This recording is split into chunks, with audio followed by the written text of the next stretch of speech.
What's up, guys? I'm Cloud2K, and welcome back to the Cloud Report.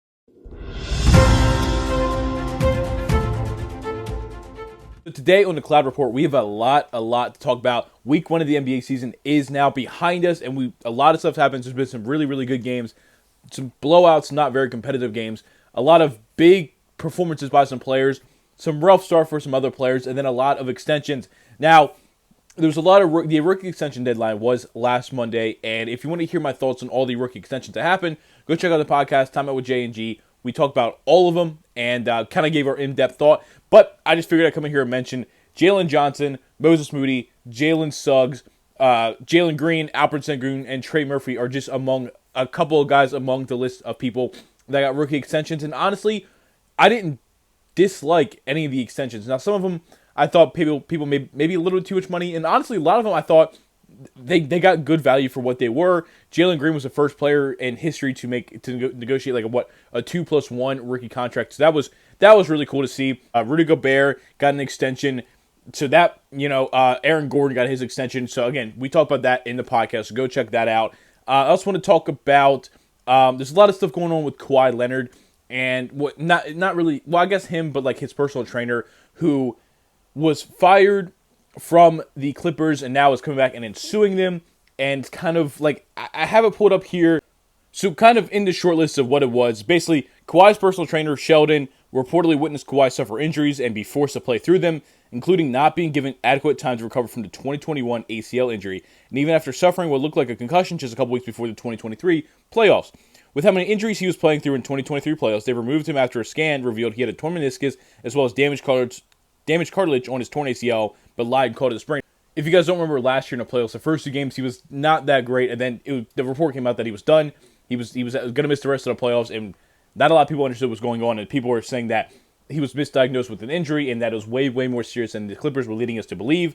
The team then fired Sheldon after he complained, then forced Kawhi to play as much as possible. He played 68 games last season until his knee completely broke down from swelling. We saw he had the injury last year again, of course. They refused to load manage him and support his health, instead focused on regular season success and profit. Obviously, that's a pretty serious accusation to make as a personal trainer of a team, and especially when you just get fired, it does tend to look like you were just kind of salty you got fired, and maybe kind of making stuff up just to kind of get back at the Clippers. But we've seen time and time again, Kawhi Leonard get injured, come back, get re-injured again, and it's like maybe part of it to blame is that the Clippers aren't really prioritizing his health the way they should be, and they're trying to force him back a little bit early. Now, again, you can say Kawhi's been injured in San Antonio, in Toronto, and then obviously now in LA. So, like, it can't be always the team's fault if if this is happening on multiple teams. It seems to be an issue, and we don't have a lot of information about it other than, of course, these reports. So I don't want to speak too deeply into it yet because who knows what comes out in this civil lawsuit, and we'll kind of revisit back then. But again, like I said, week 1 of the NBA season this has been week 1. Tuesday night was the kickoff. We had Celtics versus Knicks. We had Lakers versus Timberwolves. It was a lot of fun. And I just had a couple notes about it, a couple different games this past week I wanted to talk about with you guys. And we'll start with, let's see, the Celtics. The Celtics tied the three-point record in game at 29 with 9 minutes left in the fourth quarter, and then proceeded to miss 13 straight because they were very obviously aware that the record was coming up. And they were just chucking shots up to try to tie the record. And like I said, they ended up going 0-13 and missed out on the record. But they pretty much blew out the Knicks. On the Knicks side, I didn't think the Knicks played that bad of a game. I just think the Celtics, again, had a legendary night from 3. So it kind of just made it look a lot worse than it really was. I'm not really worried about the Knicks. I have a little bit more about them later in the episode, so I'll hold off on the Knicks.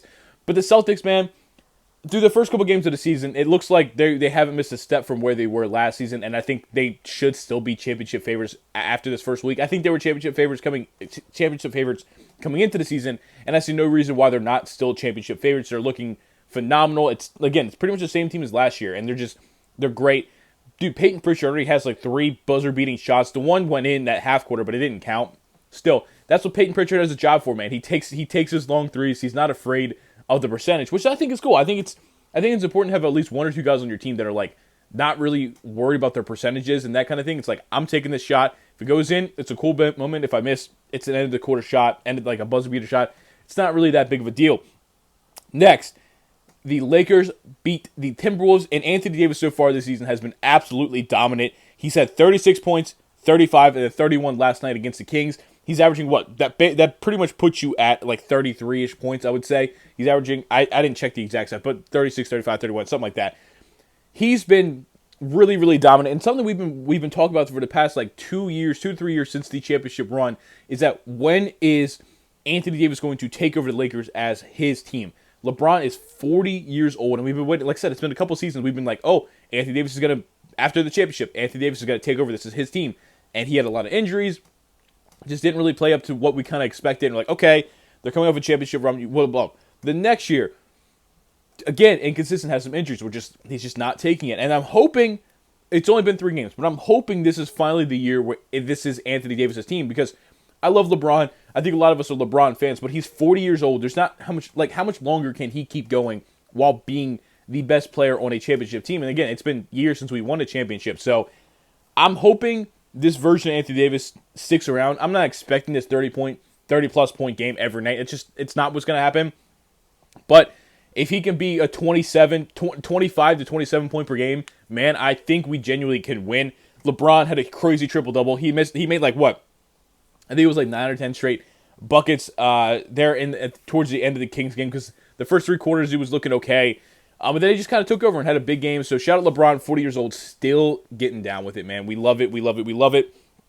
And again, the Timberwolves, I have a little bit more about them a little bit later in the episode, so I'll wait on that and then get into them a little bit later. But next, the San Antonio Spurs. The first game, I was a little disappointed in Victor Wembanyama, and I think a lot of people were disappointed in Vic. He looked tired. I think that's the best way to put it. He looked like he just wasn't in game shape, and he just wasn't really there. Now, the report was that he had 25 pounds over the offseason, so maybe this is probably his first real in-game action. Well, I think he played in the preseason, but like still, like he just looked like he was not moving as well as he should be, and he looked really, really tired, and he just kept settling for 3-pointers. And when you're tired, shooting more you're just going to keep getting tired, and he was losing his legs under the shot, and it looked rough. The first game looked rough, and then game 2, he comes back. He hit a logo 3. He had an up and under, like he dunked. He like went underneath, and then dunked, basically jumped from the free throw line, standing dunk. It was a crazy play against the Rockets last night, which again, they almost blew that game. They were up by like 15 to 18 points, and all of a sudden the Rockets started running fast down in transition. They started pushing the paint, and they were just getting bucket after bucket after bucket. And then the end of the game frustrated me a little bit, and I'm sure frustrated Rockets fans. The last possession, they fight the whole way back. They get the ball up the court. Jalen Green gets to the 3-point line, and instead of just genuinely spotting up and taking the 3-pointer, he kind of jumped, threw the ball up, and flailed like he got fouled. They didn't call the shot. They didn't call a foul. He missed. Game over. And it frustrated me because I think he genuinely had time to take a jump shot instead of trying to foul bait, flail, whatever he did. And again, it frustrates me because like he could have made that. They could have won that game.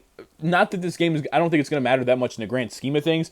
But it's frustrating seeing a guy like a lot of players in the NBA are trying to get the foul rather than just take the genuine shot. And if you get fouled, you get fouled. But I don't know. It frustrated me. And I'm sure it really frustrated a lot of Rockets fans to kind of lose a game that way, especially after fighting back the way you did. But like I said, Vic looked a lot better game 2, and I'm hoping, again, it was just a rusty, slow start. It was a new weight. There's a freaking fly in here. I'm hoping there's a rusty, it was just a rusty start, and that he'll be fine for the rest of the season. Because, listen, Vic, man, I think, I don't want to say this in a way, I think we overrated the Spurs a little bit going into the season, and maybe to a slight bit Vic. He's phenomenal. He had the great, after kind of a rough start to his rookie year, he kind of took off and was phenomenal. But a lot of people were like D-boy conversations. I think he could still be in that, but some people had him in MVP conversations, and I think it was just way, way too early for that. And then the Spurs, some people had him as lock-in playoff teams, and it's this is still a young team. They brought in Chris Paul. They brought in Harrison Barnes, who are decent role players at this point in their career, but they're not the vets that are going to really take you over the top. And it's apparent the team just quite isn't ready to compete on that level. But again, you give them another year or two, I think they could be. I just think we maybe jumped the gun a little bit, and we're just a year or two too early. Nuggets. The Denver Nuggets are another team I wanted to talk about. Their offense does not look good at all. It's looked rough. Game 1, Jokic didn't look that great. Game 2, he comes back with 41, has a better game. They win the game. But Jamal Murray, I think the panic meter on Jamal Murray has to be at a 6 or 7 at this point in time. Like, last year, to end the season, didn't look great. In the playoffs, didn't look great, except for those couple games against the Lakers.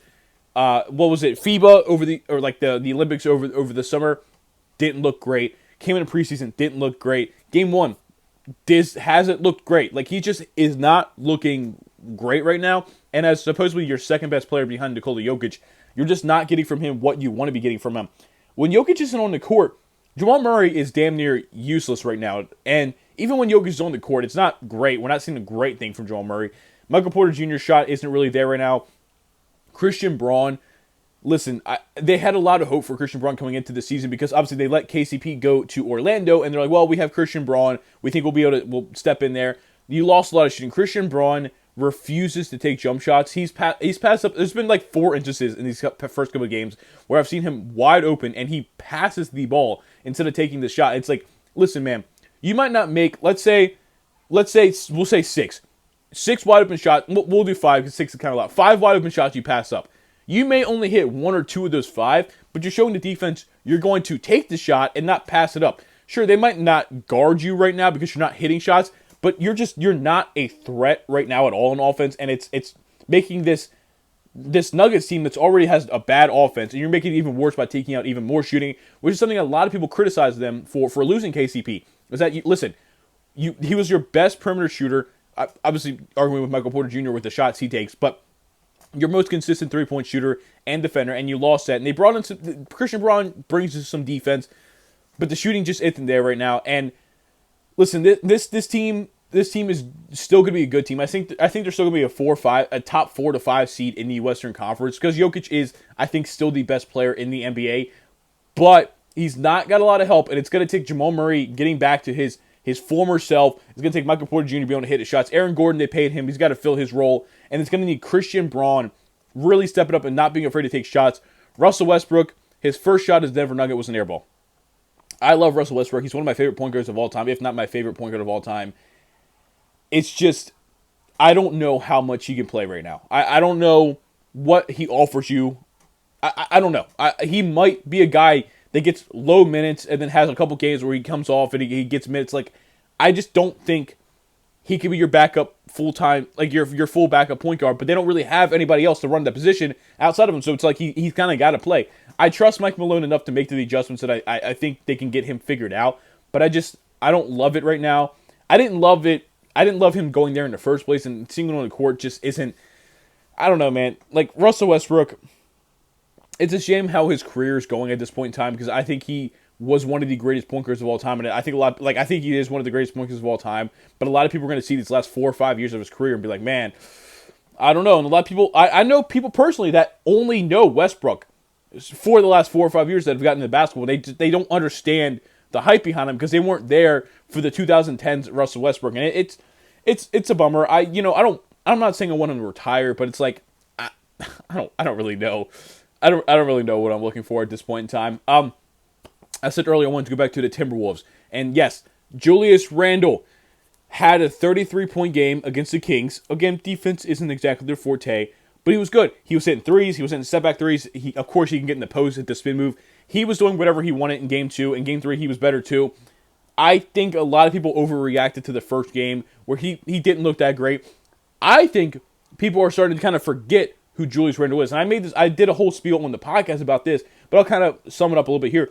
Julius Randle is an All-NBA player. I understand some people don't like his play style and think maybe like he was an All-NBA because he didn't have the best players on his team. He kind of got his stats in there. But Julius Randle is a good player. He's a good defender.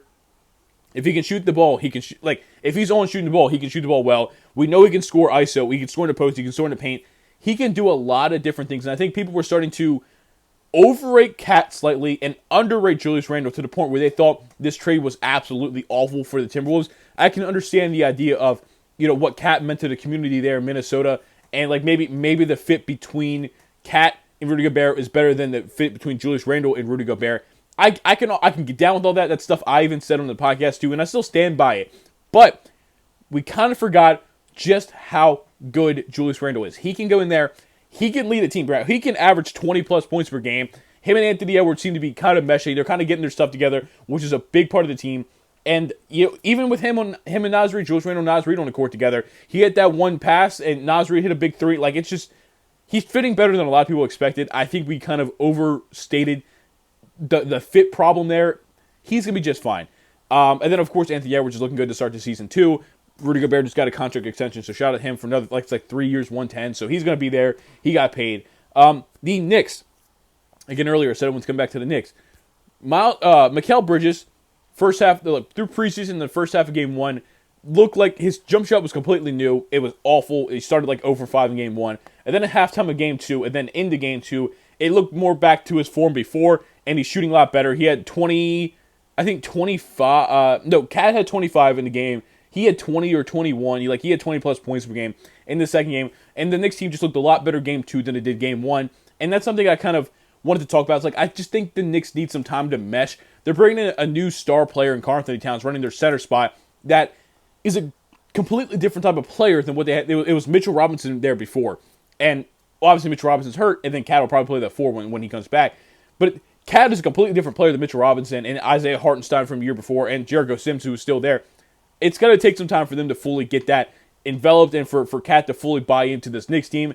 I think getting worried about game 1 and thinking they were washed because they lost to the Celtics that shot 29, that made 29 3-pointers was just ridiculous, and people were overstating that. Of course, Tyrese Halliburton, not looking great.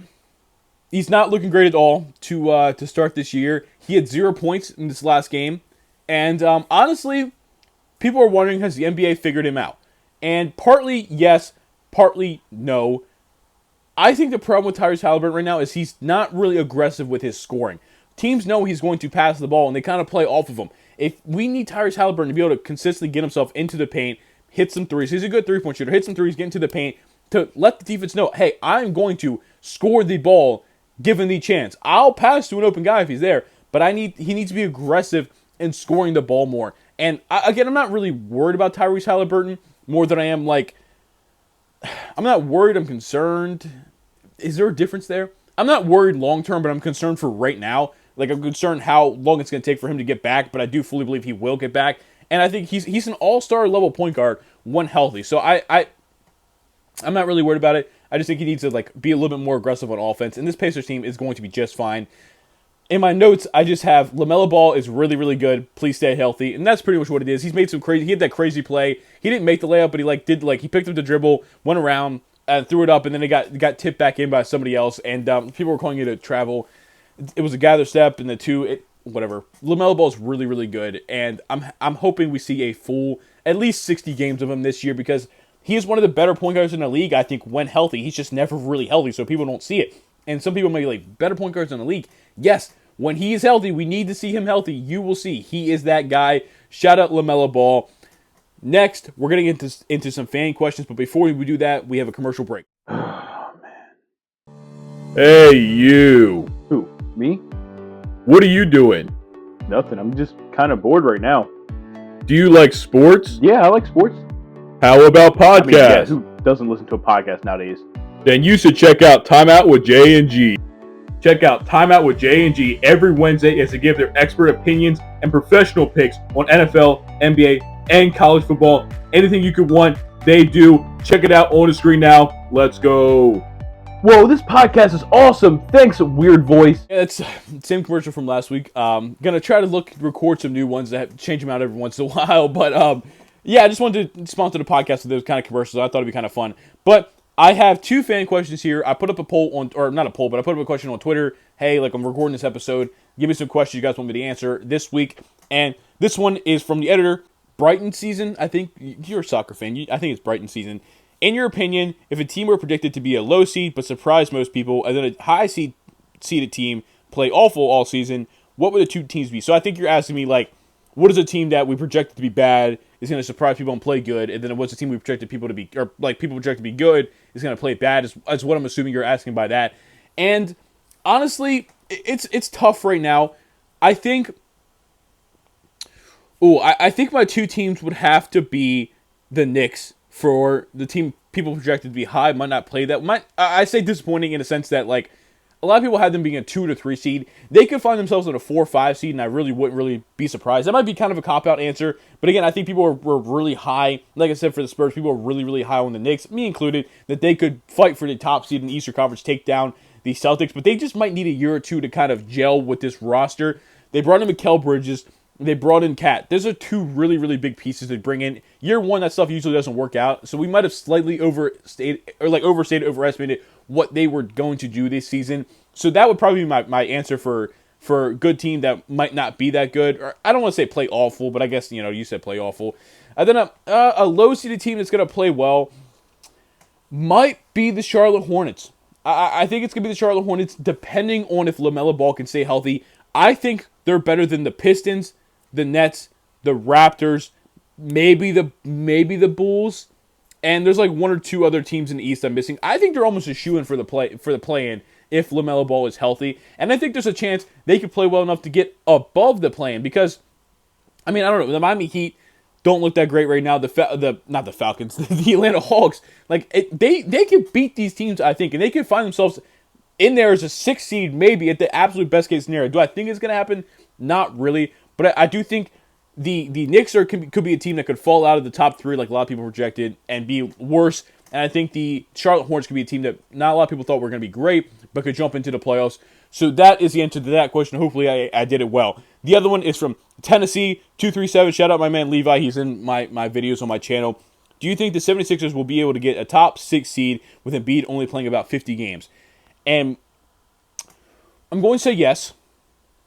But that's also banking on Tyrese Maxey and Paul George being healthy. With Paul George not being healthy on top of Embiid, I don't know, but you only mentioned Embiid, so I'm just going to assume Paul George is going to be healthy.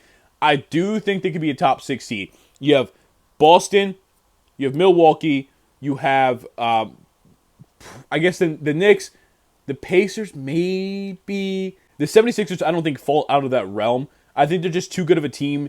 Like, Tyrese Maxey's really, really good. Paul George, really, really good. They have Kelly Oubre. They have Caleb Martin. They have Andre Drummond. They have role players.